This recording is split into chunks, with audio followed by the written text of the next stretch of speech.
Olá pessoal, aqui é a professora Vanessa. Estamos aí começando mais um assunto muito importante. Essa semana vamos falar de diabetes, tá? É uma doença que acomete muita gente, né? Tem uma incidência, uma prevalência altíssima no Brasil e no mundo. Então a gente vai abordar de uma forma bem interessante, porque eu vou comentar com vocês sobre o diabetes, mas também sobre a resistência à insulina, que acomete a maioria dos pacientes que vão acabar desenvolvendo diabetes tipo 2. A resistência à insulina, ela é o que acontece antes de você ter o diabetes, e a maioria das pessoas tem diabetes tipo 2. Então, para a gente começar e ficar assim fácil de você compreender, vamos recordar quais são os dois principais tipos de diabetes mellitus. Existe o tipo 1 e o tipo 2. O tipo 1 é aquele onde o corpo praticamente não produz insulina. É aquele que acomete as crianças e os jovens. Geralmente ele vai surgir na adolescência ou na primeira infância, na segunda infância, né? Dificilmente vai aparecer diabetes tipo 1 depois de adulto, já depois dos 25 anos, é muito difícil. Por quê? Porque ele é uma doença autoimune, tem uma ligação genética muito grande, tá? Um gene envolvido para que se desenvolva essa reação autoimune. O que é doença autoimune? É quando o corpo, né, cria anticorpos contra alguma célula, alguma proteína. No caso do diabético tipo 1, o organismo dele desenvolveu anticorpos contra a célula beta-pancreática, que é a célula produtora de insulina. Então, esse paciente vai precisar utilizar a insulina, vai aplicar a insulina para conseguir controlar os seus níveis de glicemia. Tá? Então, essa é a grande diferença. Quando você tem diabetes tipo 1, você tem hiperglicemia por falta da insulina, porque o teu pâncreas não produz mais. Então, necessariamente vai ter que ser utilizado a insulina. Tá? Esse tipo de diabetes é a minoria das pessoas que tem. Se fosse analisar assim, eu poderia dizer que 90% das pessoas diabéticas ou mais, né, tem diabetes tipo 2, que é o diabetes desenvolvido, tá? Então, o diabetes tipo 2, o que ele é? Ele é uma doença que se caracteriza pela combinação ou deficiência de insulina, né? Então, pode existir uma certa deficiência, mas a principal característica é a resistência à insulina. E o que é resistência à insulina? É a redução da capacidade da insulina de estimular, de fazer o seu efeito. Então, a maioria que me acompanha aqui são profissionais da saúde, né? Caso você seja um paciente, vou tentar explicar aqui que a insulina ela tem uma coisa chamada receptor nas nossas células. O que é um receptor? É o local onde ela vai se ligar. É uma proteína que tem na membrana da célula, que ela vai ligar ali, então ela vai interagir com essa proteína, como se fosse uma chave e uma fechadura, a insulina sendo a chave e a proteína sendo a fechadura. Ela vai ligar nesse receptor e vai provocar uma série de reações bioquímicas dentro da célula. Eu já vou mostrar algumas figuras para vocês que mostram essas reações. E o final dessa reação, o que vai acontecer? Vai ser gerado, vai ser sintetizado um carreador, uma proteína que transporta a glicose, que tira a glicose do sangue em direção ao interior da célula. Porque a glicose ela é muito importante para produzir energia, para produzir ATP. Então, ela precisa sair da corrente sanguínea e entrar na célula, para que a célula possa transformar essa glicose em energia. Tá? Então, esse é o processo de utilização do corpo. Como o meu organismo consegue utilizar a glicose que eu estou ingerindo, que eu estou comendo? Através desse processo. A maioria das células, salvo exceções, tá, precisam de insulina para gerar esses transportadores e tirar a glicose, então, da corrente sanguínea e colocar para dentro da célula. Algumas células do corpo não usam insulina. Elas têm um transporte facilitado lá para a glicose que não precisa ter insulina. A hemácia é um exemplo, a célula intestinal é outro exemplo, e os neurônios, pelo que eu me lembro agora. Se tiver mais uma que eu esqueci, depois vocês comentam aí. Tá? Então, existem algumas células que não precisam da insulina, mas a maioria, então célula muscular, célula de outros órgãos, musculatura lisa, precisam da insulina para conseguir transportar a glicose e produzir energia. Tá? Então, essa é a importância da insulina, só para lembrar até aqui. Eu não sei se eu deixei aqui, ó, falando da insulina, ó, hormônio produzido pelo pâncreas, liberado na corrente sanguínea, toda vez que a gente come e ingere glicose, tem por finalidade o quê? Colocar a glicose dentro da célula para que essa possa produzir energia, tá? Existe aí no mercado aquela que o pessoal usa quando tem diabetes tipo 1. Antigamente tinha a de boi e a de porco, de suíno. Hoje já existe tecnologia para produzir insulina humana, né? Então, falando da insulina, aproveitando o gancho aqui. Então, a gente já sabe que o diabetes tipo 1 é uma doença autoimune, né? Esse é mais difícil de você evitar. No momento propício, talvez a gente possa fazer uma semana aí, falando só do diabetes tipo 1, as novidades do diabetes tipo 1. Tá? Para você ter uma ideia, já existem estudos mostrando que se a mãe, né, da criança na gestação tiver deficiência de vitamina D, ela aumenta o risco da criança desenvolver diabetes tipo 1. Então, será que não seria uma forma de tentar evitar ou prevenir que o teu filho, os filhos nasçam ou desenvolvam o diabetes tipo 1 na infância? Talvez não seja uma forma otimizar a vitamina D? Então, a gente pode discutir sobre as novidades do diabetes tipo 1 em alguma semana específica. Essa semana nós vamos falar mais da resistência à insulina, que interessa mais para o diabetes tipo 2, mas nós vamos falar também das consequências da hiperglicemia, que daí interessa para os dois tipos de diabetes, tá? Porque o problema que vai ser gerado no organismo, os malefícios de se ter diabetes, está na hiperglicemia. Tá? Então, independente da causa, se foi causada por maus hábitos, que é o caso do diabetes tipo 2, ou se foi causada por problema autoimune, não importa muito, porque no final das contas, o que acontece? Os dois tipos de paciente, eles têm hiperglicemia, e é essa hiperglicemia que provoca todos os sintomas e a destruição de órgãos. Tá? Então, no final das contas, a nossa aulinha sobre, vou falar de glicação mais para frente, e vou falar também de alguns ativos que melhoram a ligação da insulina com o receptor, vamos falar de alguns ativos da ortomolecular, aí os nutracêuticos, os fitoterápicos, que podem ser utilizados para os dois tipos de paciente, tá? Então, porque ele vai trabalhar a questão da hiperglicemia, que acomete os dois pacientes, tá? Então, vamos lá, só para terminar a definição, diabetes tipo 2, então, a resistência à insulina, que vem do quê? Do que uma pessoa desenvolve resistência à insulina? Tá? Qualquer pessoa pode ter diabetes tipo 2, qualquer pessoa que tenha maus hábitos alimentares, sedentarismo e obesidade. Tá? Esse é o tripé. Como que eu faço para ser diabético tipo 2? Tem uma alimentação ruim, rica em açúcar e gorduras, baixa em fibras, baixa em minerais. E o que mais que eu posso fazer para ter diabetes? Ser sedentário e o que mais? Obeso, tá? Então essa é a receita do sucesso. Tô brincando, né, pessoal? Quem que vai querer ter diabetes? Mas tô falando para vocês que essa é uma receita perigosa, né? Juntar maus hábitos alimentares com sedentarismo, com obesidade ou sobrepeso é a receita para você desenvolver o diabetes tipo 2, tá? Mas também é bom saber disso, por quê? Porque eu sabendo disso, eu sei que eu posso evitar o diabetes tipo 2, beleza? Então é essa visão que a gente quer ter. Eu quero mostrar para vocês que por mais que você tenha fatores genéticos para diabetes tipo 2, que minha família tem, minha avó tem, você pode evitar, né? E você, profissional da saúde, pode conscientizar o teu paciente, pode educar para que ele não desenvolva o diabetes tipo 2, tá?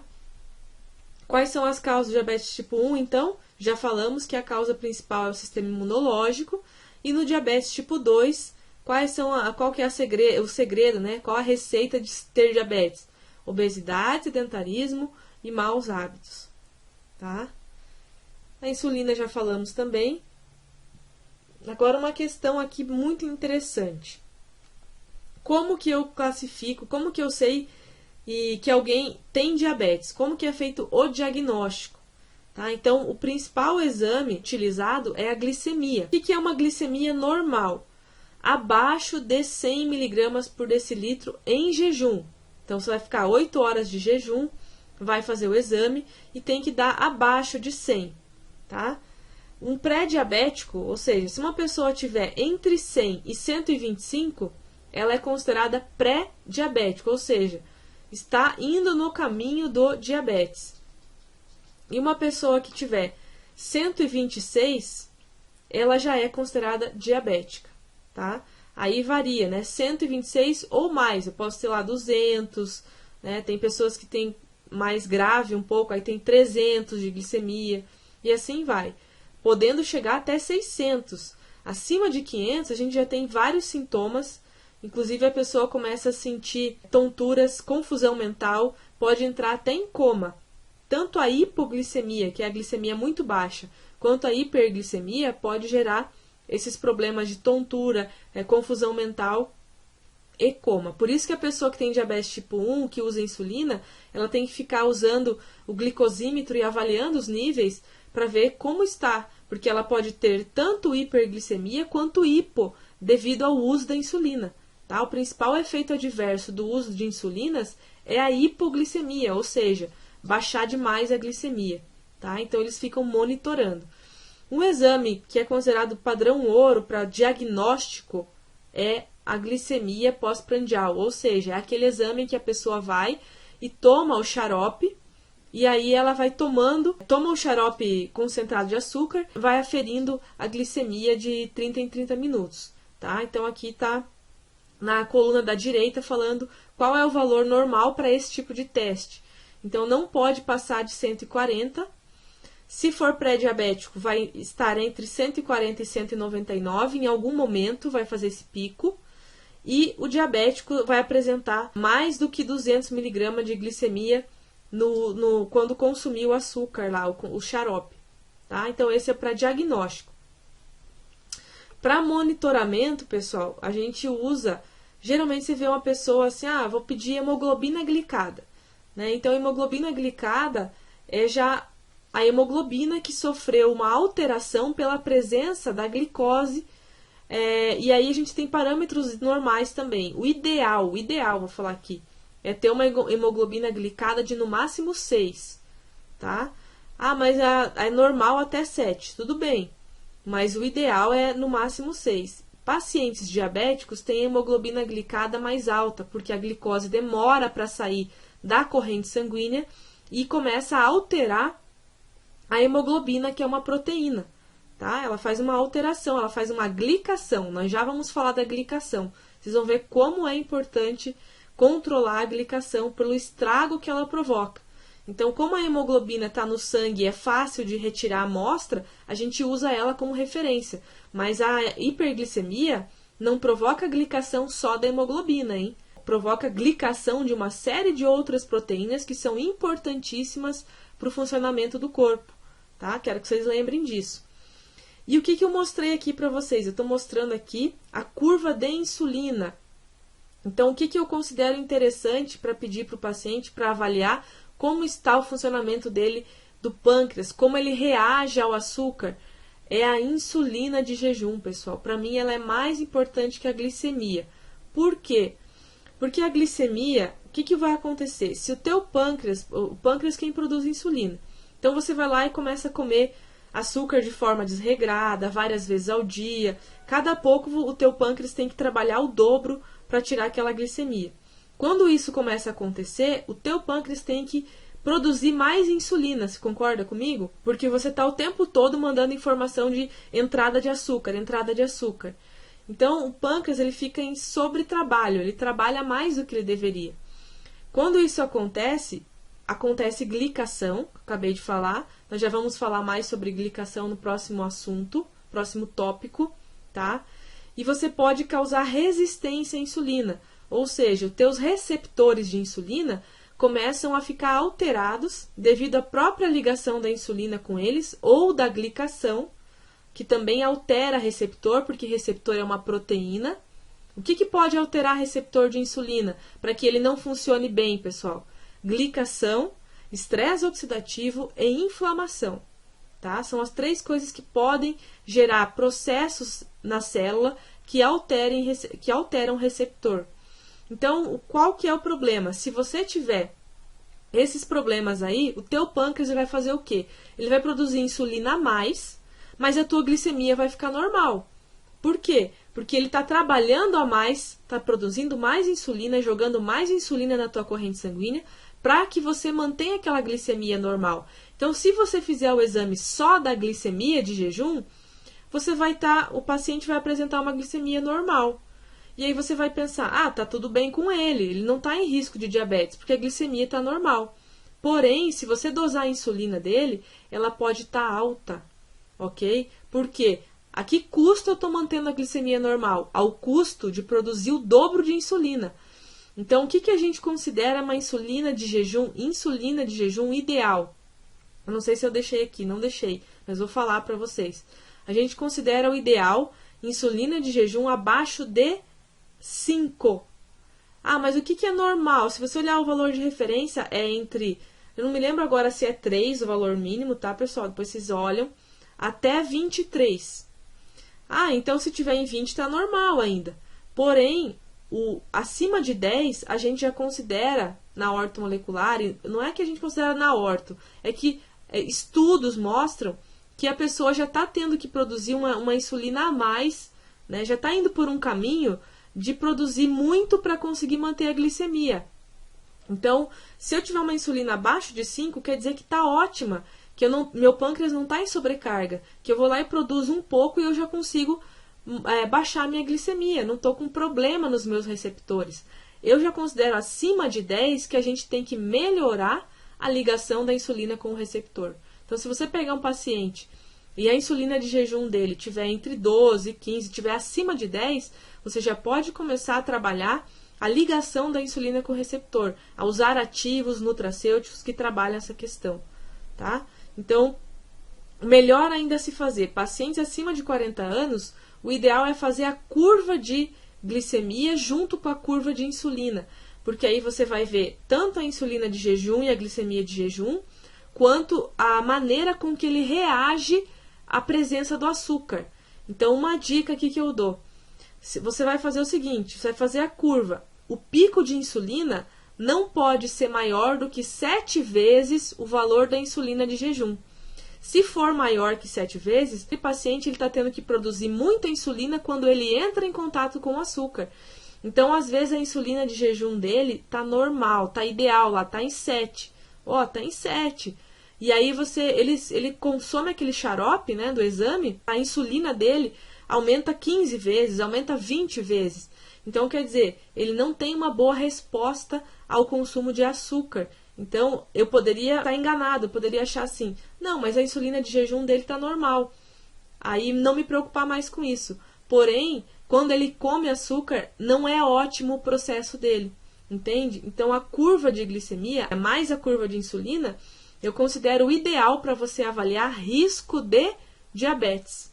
Aí não tem como esconder, não tem como deixar passar nada. Tá? Porém, como ela dá trabalho, é um exame que o paciente vai ter que ficar 2 horas lá no laboratório. Eu peço mais isso daí, gente, para pessoas acima de 40 anos com sobrepeso, que você já olha e já pensa, vamos avaliar risco para diabetes, tá? Então, esse é o exame melhor para se avaliar. Daí aqui tem no gráfico, você pode ver que o normal é você fazer um pico inicial. Quando você consome o xarope, você faz um pico de insulina e depois a insulina vai baixando. O que não é normal? O diabético tipo 1, ele não vai ter esse pico de insulina, porque ele praticamente não produz insulina. Então, a insulina dele vai estar muito baixa e não vai nem se alterar. No diabetes tipo 2, veja o quanto que demorou, na linha roxa, veja o quanto que demorou para você ter um aumento da insulina, né? E ainda, eu já considero aqui, pessoal, que talvez uma curva de um paciente diabético, se tiver no começo, se tiver com resistência à insulina, você possa ter um pico ainda mais alto de insulina, tá? Que não está demonstrado nessa curva. Então, assim, o paciente não tem diabetes tipo 2 ainda e tem resistência à insulina. O que pode acontecer com ele? Fazer um pico de insulina maior do que o normal. Deu para entender o porquê? Porque ele está tendo que produzir muito mais insulina para manter a glicemia. Então, a resistência à insulina não está demonstrada nesse gráfico, tá, pessoal? Mas você poderia ter um paciente lá com uma insulina alta de jejum e aumentando ainda 20, 30 vezes durante o uso do açúcar. Tá? Então, estamos falando aqui em avaliar risco. Se o paciente chegar para você e já for diabético, não precisa você pedir para fazer esse exame com o xarope, porque nem vai ser muito interessante, né? Ele fazer esse exame com o xarope, visto que ele já tem diagnóstico. Então, o que você vai pedir? Se for diabético tipo 2, você pode até pedir uma insulina de jejum para ver em que pé que tá, né? Como que tá essa resistência. Mas o paciente já é diabético, então você vai pedir geralmente para ver glicemia e hemoglobina glicada, que aí é um marcador a longo prazo da glicação, que você já sabe que ele tem diabetes, certo? Já veio diagnosticado. Então, o que você vai avaliar?